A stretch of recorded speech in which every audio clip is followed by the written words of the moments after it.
된다는 것은 비판을 받게 된다는 것을 의미한다 그랬어요. 많은 사람들이 그리스도인이 되면 만사 형통한다라는 식으로 이야기를 하고 그런 소리를 좋아합니다. 그러나 그리스도인이 된다는 것은 영적인 면에서 비판을 받게 된다는 것을 의미한다는 겁니다.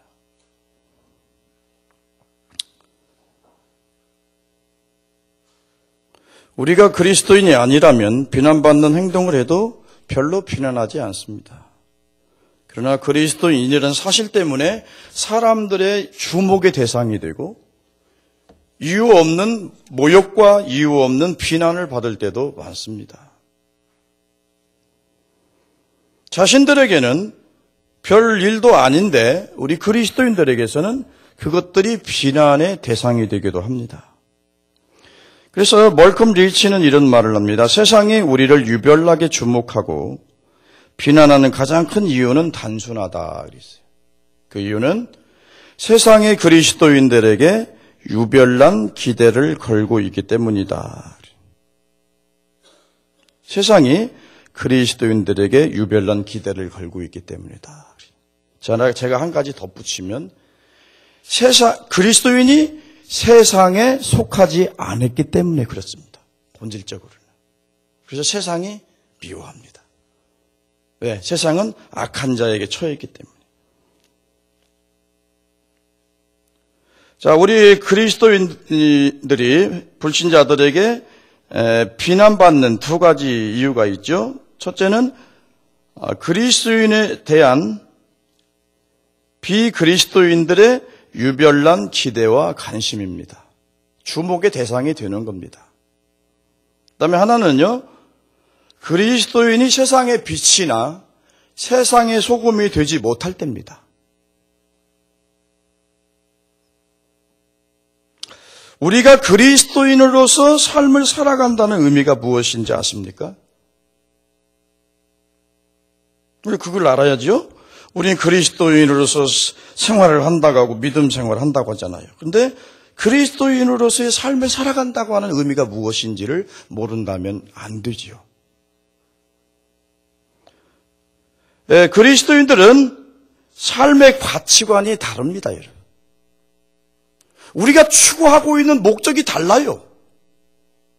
세상 사람들은 자기 영광이지만 진정한 그리스도인들은 하나님의 영광이 나를 통해서 드러나는 것을 최고의 인생의 목적으로 살고 사는 사람들이 바로 그리스도인이에요. 우리가 그리스도인이면서 내 자신의 자아만족과 내 자신의 이름의 영광과 영예를 위해서 세상의 출세와 성공을 위해서 그 사는 것이 내 인생의 최고의 가치관이라면 우리는 세상 사람들과 조금도 다른 것이 없는 겁니다.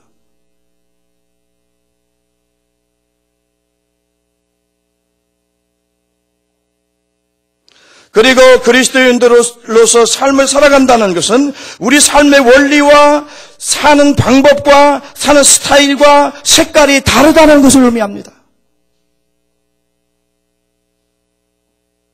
오늘날 교회의 불행은 세상과 같아진다는 세속화가 오늘날 교회의 최고의 불행입니다.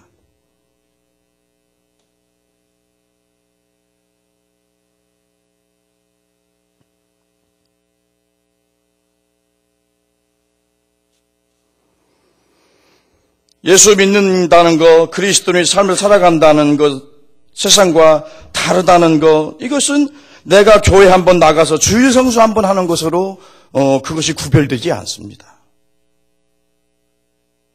그 그리스도인과 그 비그리스도인을 구분하는 구분점이 될 수가 없어요. 주일 성수 한번 한다고 해서. 세례 한번 받았다고 해서 내가 그리스도인이 되는 거 아닙니다. 성경을 지식적으로 알고 동의하고 우리가 찬양을 한다고 해서 내가 그리스도인이라는 증거는 아닙니다. 각종 종교 의식을 행하고 열심히 기도한다고 해서 그것이 진정한 그리스도인이 되었다는 표식이 아닙니다. 이런 모든 외적인 것은 하나님의 사람으로서 구별하는 하나님의 방법이 아니라는 것을 알아야 합니다. 우리가 그리스도인들이 세상 사람과 다르다는 것은 진정한 하나님의 생명을 통한 거듭남을 통해서 우리의 자존감과 우리의 주체의식이 회복되고 내면에 가지고 있는 하나님의 생명이 바깥으로 표출되는 사람을 그리스도인이라고 하는 겁니다.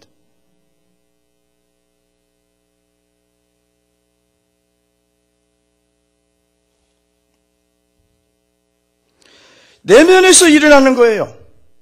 진정한 하나님의 성령을 통한 중생, 진정한 그리스도와 연합을 통한 거듭남, 이것은 우리 내면 안에서 일어나는 거예요. 이것은 영적인 것으로서 볼 수 있는 게 아닙니다. 우리 내면에서, 우리 마음속에서 일어나는 신비적인 역사예요. 그걸 통해서 세상과 그리스도인들은 철저하게 구분됩니다. 하나님께 연합됨으로 인해서 하나님의 사람, 예수 안에서 우리의 생명이 예수 안에서 하나님 안에 감추어짐으로 하나님 안에 있는 것이 그리스도인이고요. 하나님과 상관없이 하나님 밖에 있는 것을 비그리스도인이라고 하는 겁니다. 그래서 영적으로 본질적으로 그리스도인과 비그리스도인을 구분할 수 있는 것은 내가 진정으로 영적으로 거듭나서 하나님의 생명적으로 연합되어 있느냐, 그래서 그 생명이 우리를 통해서 표출되고 있느냐, 이거에 따라서 진정한 그리스도인과 비그리스도인들을 구분하는 겁니다. 하나님의 생명이 없다면 내가 그리스도인이 될 수가 없습니다. 그런데 우리가 종교적인 그런 종교적으로 얼마든지 찬송도 할 수 있고 얼마든지 열심을 낼 수도 있어요. 그러나 진정으로 하나님을 만나서 하나님을 통해서 성령으로 거듭나서 하나님의 생명, 부활의 생명을 가지고 있지 못하면 그건 진정한 그리스도인이 아니라는 거예요.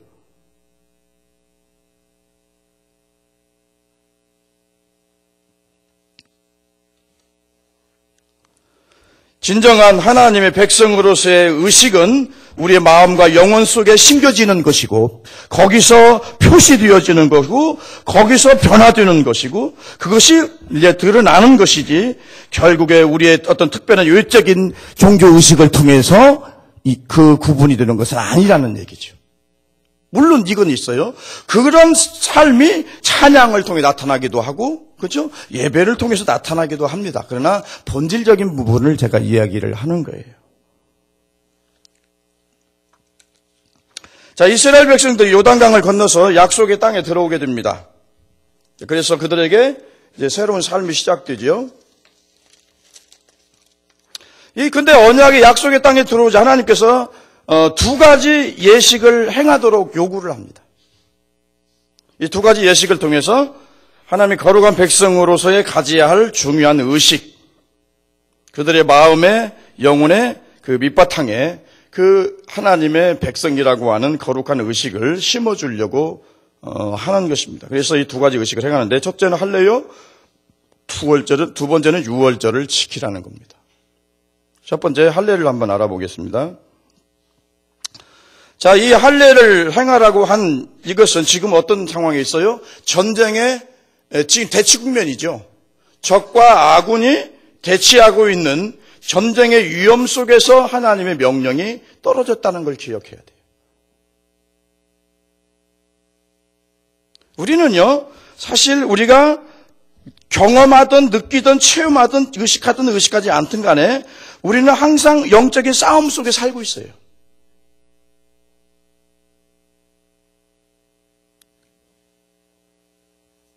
지금 자, 인간적으로 보면은 열심히 승리하기 위해서 전쟁 준비를 해야 되죠.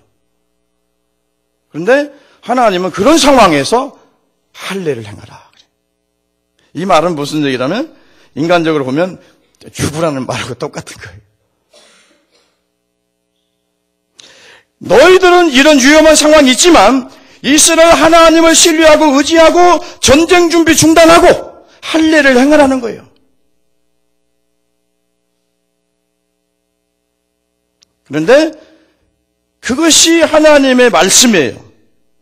합리적인 사유를 통해서 생각해 볼 때 참 맞지 않는 얘기죠. 그러나 그걸 믿음으로 받아들이고 아멘하는 게 믿음인 거지요. 자, 이 하나님의 명령에는 중요한 의미가 숨겨져 있습니다. 첫째는 할례 의식을 통해서 나는 하나님의 거룩한 백성이라는 사실을 기억하라는 의미가 있습니다. 자, 할례를 행함으로 뭐라고요? 나는 하나님의 거룩한 백성이라고 하는 자존감, 그걸 상기하라 그거죠. 자, 전쟁을 하는 것보다 더 중요한 것은 너희들이 누구인가라는 자기 정체성을 아는 것이 중요하다라고 하는 겁니다.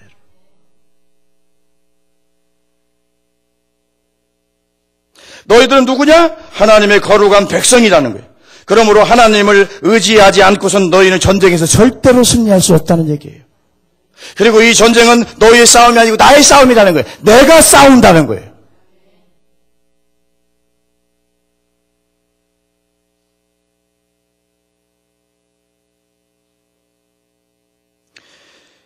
영적인 전쟁에서도 마찬가지예요. 시작도 승패도 내가 누구냐? 내가 어떤 신분을 가진 사람이냐를 의식하는 것이 중요합니다.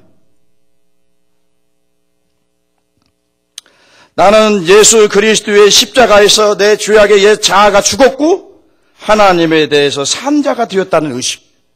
나는 하나님의 백성이요 자녀고 나는 영적으로 그분과 하나로 연합되어서 나와 그리스도는 하나라고 하는 그 자의식. 이런 분명한 자의식이 있을 때 승리의 출발점이 될 수 있는 겁니다.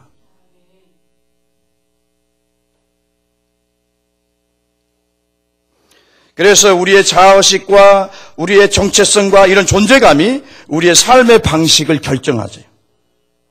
생각해 보세요.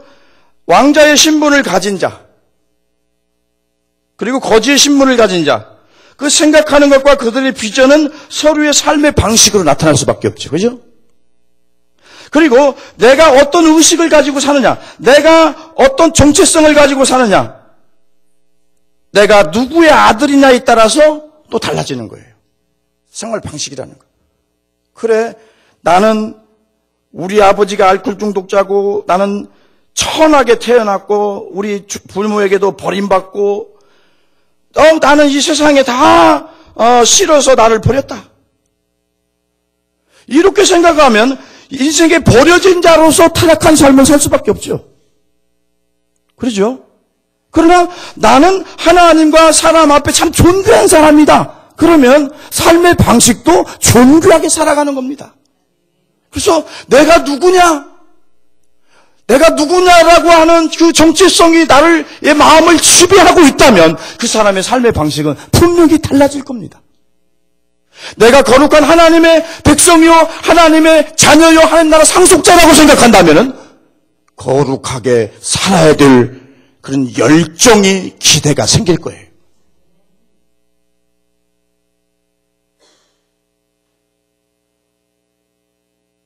사람들은 그래요. 말씀대로 살아. 아니 우리 같은 사람이 어떻게 말씀대로 살아? 그렇죠? 우리 같은 사람들이 무슨 말씀대로 어떻게 사느냐? 우리는 약하지 않느냐? 우리는 연약하지 않느냐? 뭐 하면서 합리화해요. 말씀대로 안 사는 것을. 못 사는 정도의 능력을 가진 사람이라고 생각하면 못 삽니다, 그렇게. 자기 말한 대로, 믿음대로, 자기 생각하는 대로 사는 거예요. 그러나 내가 하나님을 의지하고 능력 주시는 자 안에서 능치 못함이 없으시다는 하나님 안에서 하나님의 능력 주심을 믿고 내가 믿음으로 행하면 말씀대로 살 수 있는 겁니다.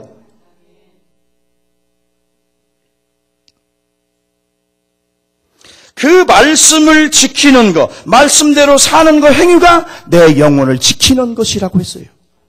잠언서에. 그러니까 계명을 지키는 것과 영혼을 지키는 것을 같이 얘기를 해요.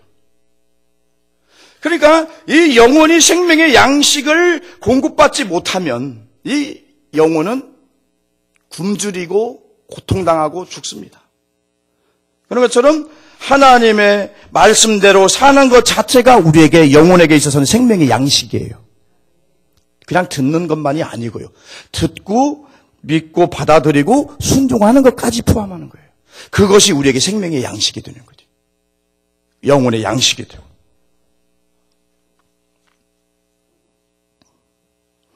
이 구약의 할례 의식은 신약의 세례로 성취되는 것을 봅니다. 골로새서 2장 11절 12절에 보면 그 안에서 너희가 손으로 하지 아니한 할례를 받았으니 곧 육적 몸을 벗은 것이요 그리스도의 할례니라. 너희가 세례로 그리스도와 함께 장사진 바 되었고 또 죽은 자 가운데서 일으키신 하나님의 역사를 믿음으로 말미암아 그 안에서 함께 일으키심을 받았느니라. 이 할례는 그리스도 안에서 세례를 통해서 성취되었다는 거예요. 자, 이 말씀은 뭐예요? 세례는 죄에 대해서 예수 그리스도와 함께 내가 죽었다는 거예요. 그렇죠. 그래서 결코 내게 심판이었고 정죄함이 없어요. 또 내가 믿음으로 그리스도와 함께 되었으므로 하나 되었으므로 그리스도의 부활에 참여하여 산자가 되었고 의로운 자가 되었다는 것을 나타내는 표식이 바로 세례라는 거예요. 아셨죠? 여러분 세례 받았어요? 안 받았어요? 받았죠? 근데 그것보다 더 중요한 건 내가 죄에 대해서 죽었다는 그 믿음과 이제는 하나님에 대해서 의에 대해서 산자가 되었다고 하는 그런 영적 의미를 깨달아 알고 받는 것이 중요합니다. 그러니까 세례라고 하는 것이 주는 우리가 저녁에 조직신학에서 공부했죠. 세례라고 하는 것이 주는 그 의미가 중요하다는 거죠.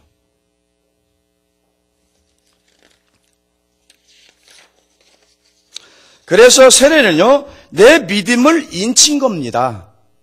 세례를 어떤 조직교회에서 세례를 받음으로 인해서 내가 그렇게 되는 게 아니고 내가 그렇게 믿었던 것을 세례를 통해서 인쳐주는 거예요. 그래서 뭐가 먼저예요? 내가 죄에 대해서 죽었다는 믿음, 그리고 하나님 예수 그리스도의 부활을 통해서 하나님께 대해서 산자가 되었다는 그 믿음이 먼저고 그 믿음을 인쳐주는 게 세례라는 거예요. 그래서 믿음으로 신앙을 고백한 사람에게 세례를 베푸는 겁니다. 근데 로마 캐톨릭은 좀 달라요.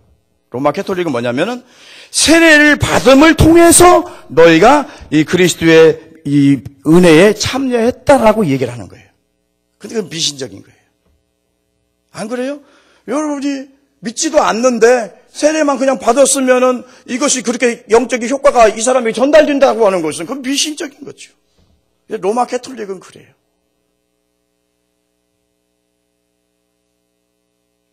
그래서 세례를 받는다고 나를 구원하는 게 아니에요.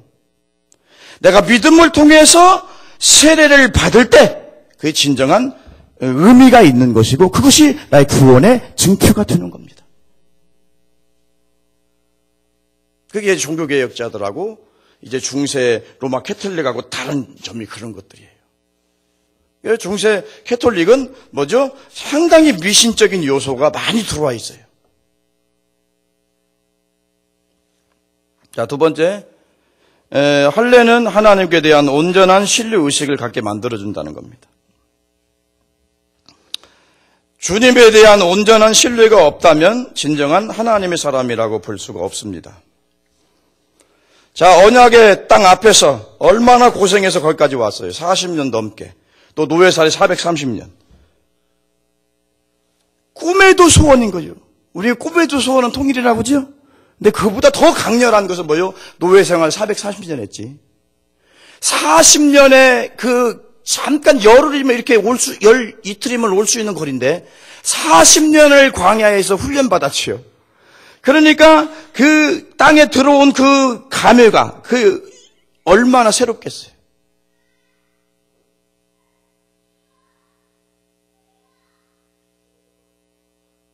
그런데 그 마지막 관문을 통과할 수 있는 유일한 방법은 너희가 나를 굳게 신뢰하는 것뿐이라는 거예요. 너의 힘으로 그 땅을 차지할까 생각하지 마라. 이거 내가 주는 거다. 이거. 그렇죠? 하나님 나라는 누가 주세요? 주 예수 그리스도께서 가져와셔서 십자가와 부활을 통해서 성령 부어짐을 통해서 여러분들에게 그냥 주신 거예요. 여러분들이 뭐 쟁취해 간 거 아니잖아. 그게 어디 있는지도 몰라요, 우리는. 그렇죠? 어쩌고 군사적으로 보면은 이스라엘 백성은 가나안 연합군과 전쟁을 하면 사실 게임이 안 돼요.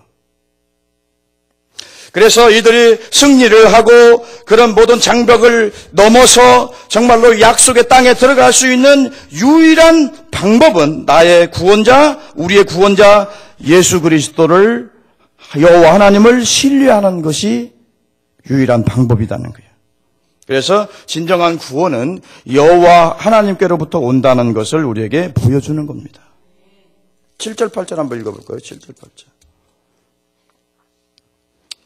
7절 8절 시작. 그들의 대를 잇게 하신 귀 자손이 여호수아가 할례를 행하였으나 길에서는 그들에게 할례를 행하지 못하였으므로 할례 없는 자가 되었습니다. 또 그 모든 백성이 할례 행하기를 마치매 백성이 그렇죠. 여러분 지금 전쟁터예요. 전쟁터인데 이 할례를 행하면은 외과수술, 할례 외적인 외과수술이죠. 할례를 행하면은 굉장히 고통을 합니다. 그래서 하나님을 온전히 신뢰하지 못하면 그 상황에서 세례를, 이 할례 의식을 행할 수가 없어요. 그렇잖아요? 그때 들이쳐서 여러분 칼로 도륙하면 다 죽는 겁니다. 어떻게 보면 이게 자살행위인 거예요. 모험이죠. 그래서 하나님만 전적으로 100% 신뢰하지 못하면 이 할례 의식을 행할 수 없다는 거예요. 그래서 그들이 영적 진정한 전쟁에 돌입하기 전에 하나님을 의지하는 방법을, 그런 훈련을 한 번 더 시키는 거예요. 아셨죠?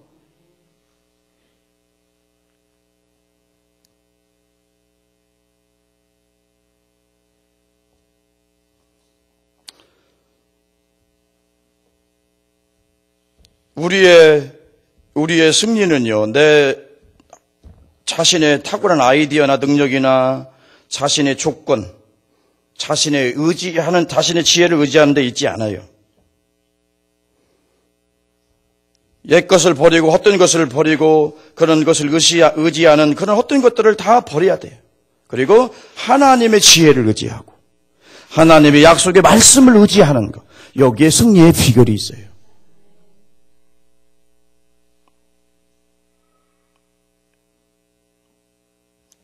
그리고 하나님의 역사하심과 인도하심과 하나님의 그 싸우심의 역사가 아니다면 우리는 아무것도 우리는 쟁취하거나 성취할 수가 없어요. 그만큼 인간은 연약한 존재예요. 그래서 예수님이 요한복음 15장 5절에 나는 포도나무에 너희는 가지니 저가 내 안에 있으면 내가 저 안에 있으면 이 사람은 과실을 많이 맺나니 나를 떠나서는 너희가 아무것도 할 수 없음이니라 그랬어요. 우리는 하나님을 떠나서 그리스도를 떠나서는 아무것도 할 수 없어요. 사람들은 생각합니다. 난 내 마음대로 한다. 그렇지 않습니다. 여러분 마음대로 인생 사라지지 않습니다. 어리석은 사람들이 그런 얘기하는 거예요. 내 생각대로 한다고요? 그러면 내가 왜 아픕니까? 에?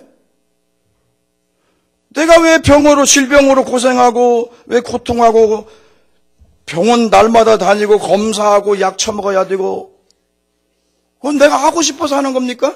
그거 내 생각이에요? 내가 좋아하는 거예요, 그거? 안 좋아하는 거거든요. 되게 싫어요. 그런데 내 생각대로 안 되는 게 인생살이란 말이지.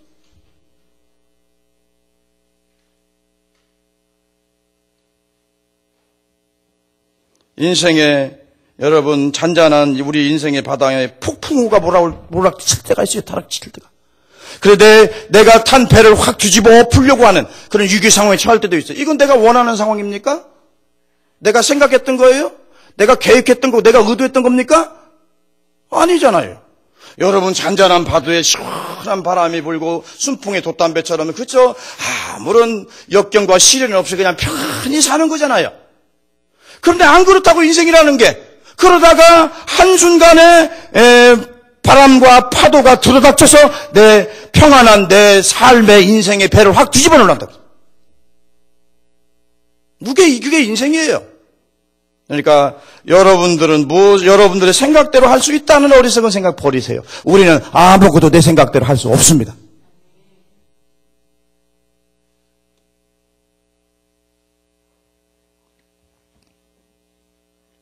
두 번째는 유월절 예식입니다. 유월절.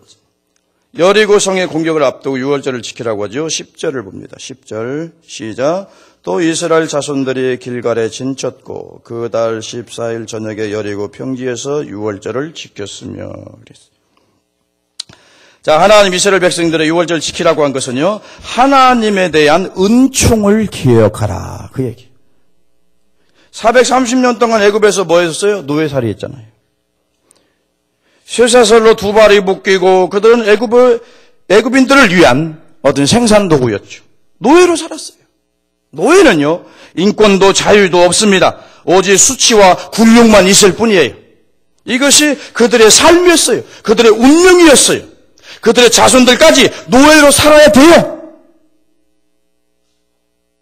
아무도 그 노예 신분에서 나를 해방시켜줄 자가 없어요. 그런데 여호와께서 그 노예에서 그 대자자손손 그 노예에서 저주에서 벗어나게 한 게 하나님이라는 거죠. 그러므로 너희들은 그 은총을 기억하라는 거예요. 예수 그리스도께서 십자가에서 자신의 몸 찢고 피 흘림을 통해서 여러분들을 죄의 노예에서 사망의 노예에서 벗어나게 해주지 않았다면 여러분들은 영원한 사망의 노예로 지옥의 불못에 들어가야 합니다. 그러나 예수 그리스도가 자기 몸 찢고 피 흘려서 우리의 죄를 대속했기 때문에 내가 그 모든 저주에서 하나님의 자녀가 되고 하나님 나라의 상속자가 되는 그런 영광의 자리에 올라온 겁니다. 내가 잘나서 그렇게 된 게 아니고 그리스도의 은혜로 그렇게 되어진 겁니다. 그거에 대한 감사를 하라는 거예요.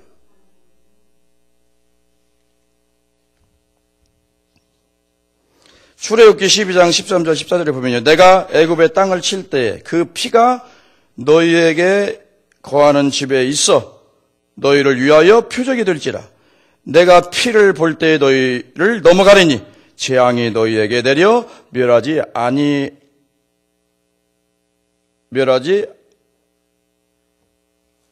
이쪽에 있는 게 아니고 또 넘겨야지. 아니하리라. 너희는 이 날을 기념하여 여호와의 절기를 삼아 영원한 규례로 대대 지킬지니라 그랬어요.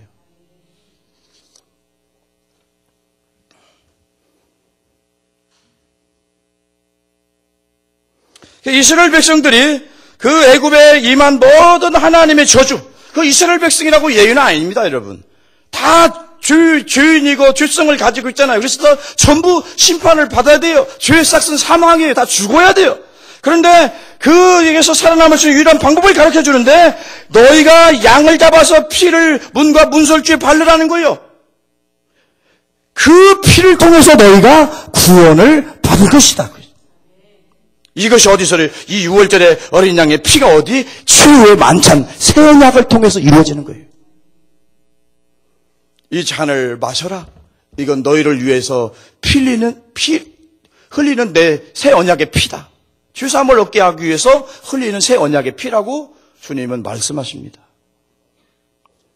그래서 주님이 흘린 피, 주님이 찢겨진 살을 통해서 구원의 은총을 우리가 누리게 되는 거예요. 그래서 예수 그리스도의 사람들은 하나님의 특별한 은총을 받은 사람인 것을 믿으시기 바랍니다. 우리는 특별한 사람들이에요. 그러므로 특별하게 사셔야 돼요. 나 같은 죄인을 위해서 몸 찢고 피 흘려 생명 주신 주님의 영광을 드리는 삶을 살아야 돼요. 이게 다른 거예요, 세상 사람들은. 우리 누구에서 그리스도 언약 밖에 있었다고 했죠. 에베소 우리는 세상에 소망도 없는 자이죠. 오직 하나님 저주와 심판 아래 있었다고 그죠. 우리가 우리 하나님이 죄로 형상이 깨졌다고 그랬어요. 그래서 하나님과 교제하고 하나님을 의식할 수 있는 기관이 다 깨져버렸어요. 죽었어요. 완전한 타락이에요. 전적인 타락이에요. 그래서 하나님 생명도 없고 육체에서도 70, 80년 살다가 흙으로 돌아갈 운명이 바로 우리 자신의 운명이에요. 그런데 그 운명을 바꿔준 분이 바로 예수 그리스도예요. 그래서 내가 이전에 나의 욕심과 내 야망과 내 성공과 내 출세와 내 영광을 위해 살았다면 이제 그리스도의 은혜를 깨달은 사람들은 오직 그리스도의 영예와 하나님 나라와 하나님의 의와 하나님의 영광을 위해서 살아야 될 줄로 믿습니다. 이게 하나님의 은총을 받은 자가 취할 수 있는 행동이에요. 그래서 우리 믿음의 선진들은 주께서 자신을 구원해 주시고 베풀어 주신 은혜를 생각하고 자신의 삶을 하나님이 기뻐하는 산제사로 다 드렸어요.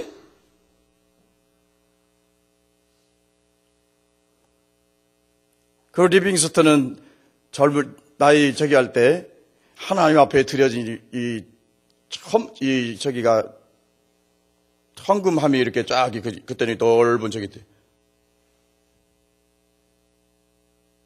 자신을 하나님 앞에 드린 거예요. 그래서 그는 이 아프리카의 복음을 위해서 평생을 바쳤고 그리고 그는 기도하는 모습으로 순교해 죽었습니다, 여러분.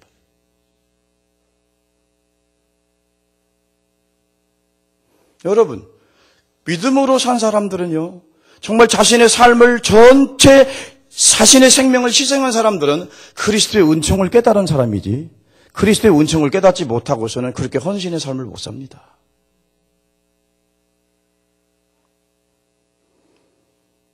사도 바울 보시오. 사도 바울은 내가 하나님의 교회를 핍박하였으므로 사도들보다 가장 적은 자고 내가 죄인 중에 괴수라는 거예요. 나 같은 죄인을 이방인의 사도로 삼아주셔서 생명의 복음을 전할 수 있는 자로 삼아주셨다는 거예요. 그래서 목숨 걸고 복음 전하다가 로마에 가서 목 잘려서 순교한 겁니다. 옥에 갇혔을 때도 뭐라고 해요? 내가 기뻐하라. 내가 다시 말하니 기뻐하라. 그 감격이 있었단 말이지. 죽음 앞에서도. 그렇게 헌신은 정말로 기뻐서 하는 헌신이에요. 그런 것은. 그래서 억지로는 헌신 못합니다, 여러분. 인간은 자기중심적인 존재고 이기적인 존재이기 때문에 인간적으로는 헌신할 수가 없어요. 그런 삶을 살 수가 없어요. 그러나 주님의 은혜를 받고 주님을 만나고 주님의 그 사랑이 얼마나 끝이 없었는지 그 은혜를 깨닫고 체험하고 보니까 자신의 삶 전체를 산 제사로 순교의 제물로 드려도 부족하다는 거죠. 이게 진정으로 복음을 깨달은 사람들의 삶의 특징입니다. 두 번째, 하나님의 은총을 기억하고 이제는 너희들이 어떻게 해요? 최선을 다하는 삶의 의식을 가져야 된다. 최선을 다해서 살아라, 이거 이제는. 11절, 12절 볼까요? 시작. 6월절 이튿날에 그 땅의 소산물을 먹되 그날에 모기범과 포근 곡식을 먹었더라. 또 그 땅의 소산물을 먹은 다음에 만나가 그쳤으니 이스라엘 사람들이 다시는 만나를 먹지 못하였고 그의 가나안 땅의 소출을 먹었더라 그랬죠. 광야에서는요, 어차피 인간적인 방법으로 먹고 살 수 없어요. 광야는 죽음의 땅입니다. 그래서 하나님 초자연적인 기적을 통해서 만나를 먹이고 메추라기를 먹이고 고기를 먹이셨어요. 그러나 이제는 약속의 땅이 들어왔어요. 그러므로 하나님이 만나가 그쳤고요. 너희들이 이제는 수고해서 씨를 뿌리고 땀 흘려서 갖고 와서 너희 열매를 먹으라는 거예요. 그죠? 안 그래요?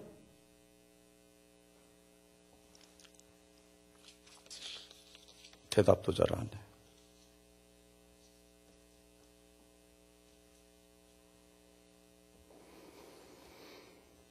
믿음은요, 아무것도 하지 않는 게 아니에요.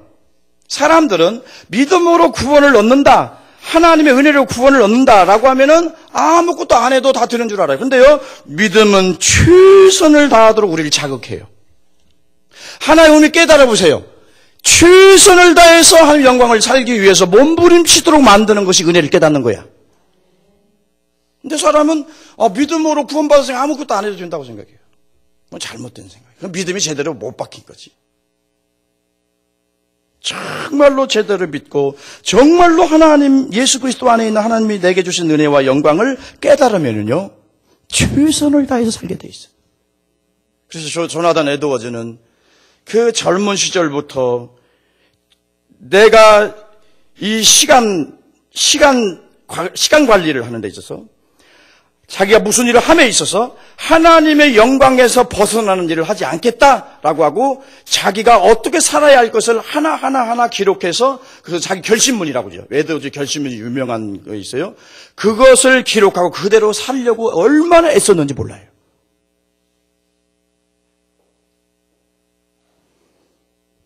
가장 본질적인 것은 거룩한 삶은 하나님 은혜가 우리에게 근본적으로 베풀어줘야 되고요. 그 은혜를 깨달은 우리들의 최선을 다하는 삶의 합작품이 바로 거룩한 삶이고 그게 영광이고 기적으로 드러나는 거예요. 아무것도 하지 않는 게 아니에요. 그렇잖아요? 우리 하나님이 싸우신다고 그래서 이스라엘이 그냥 가만히 여기 있었나요?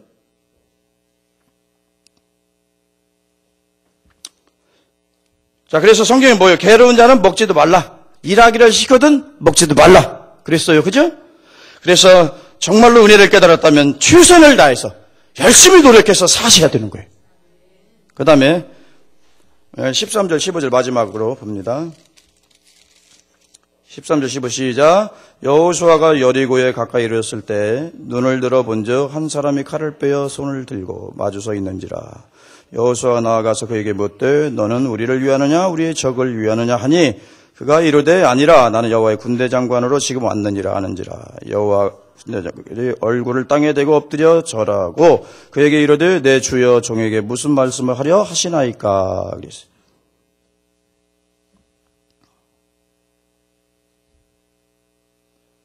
한마디로 말하면 이거면요, 전쟁의 승패는 뭐에 있다고요? 거룩함에 있다. 그런 얘기예요. 사람들은 하나님이 우리 편이 되기를 원해요. 하나님이 내 편이라고 생각을 해요. 나만 사랑한다고 생각해요. 그렇죠. 우리 남편은 사랑 안 해. 그리고 내가 미워하는 집사는 사랑 안 해. 나만 사랑해, 하나님. 그렇게 이기적이야. 그런데요, 성경은 난 너만 사랑한다 하는 구절이 없어요. 하나님 세상의 모든 사람을 다 사랑한다고 그랬어요. 그런 이제 헛된 꿈은 꾸지 마. 나만 사랑한다. 그러니까 내가 귀한 줄 알으면 다른 사람도 존귀한 줄 알고 잘 대하라는 얘기예요. 이게 사람도 그렇게 생각하기를 좋아요. 그러니까 여기서 지금 여호수아도 그러잖아요. 여호수아도 하나님의 사람이지만 우리를 위하냐 저쪽을 위하냐 이렇게 따져 묻는 거예요. 근데 뭐라고요? 네가 선 땅이 거룩하니 어떻게 해요? 내 발에 신을 벗어라. 이게 뭐예요? 내 거룩함을 통해서 네가 거룩한 편, 하나님 편에 서라, 그 얘기요.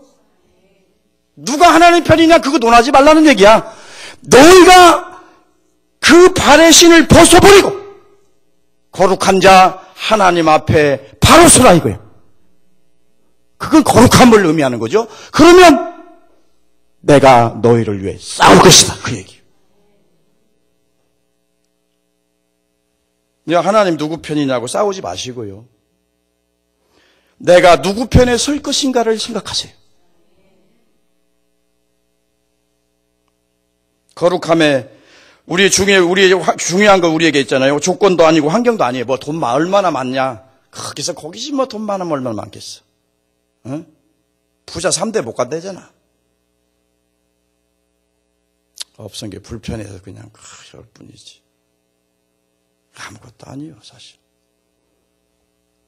환경 어려울 수도 있어요. 좋을 수도 있어요. 뭐 어떻게 맨날 좋은 환경만 펼쳐집니까?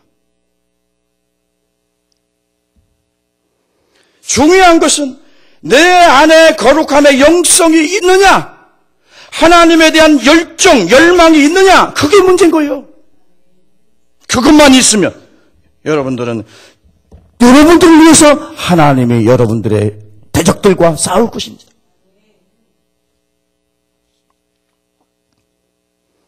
그래서 우리는 어려운 일 당하고 저길 당할 때 무엇이 심세하냐?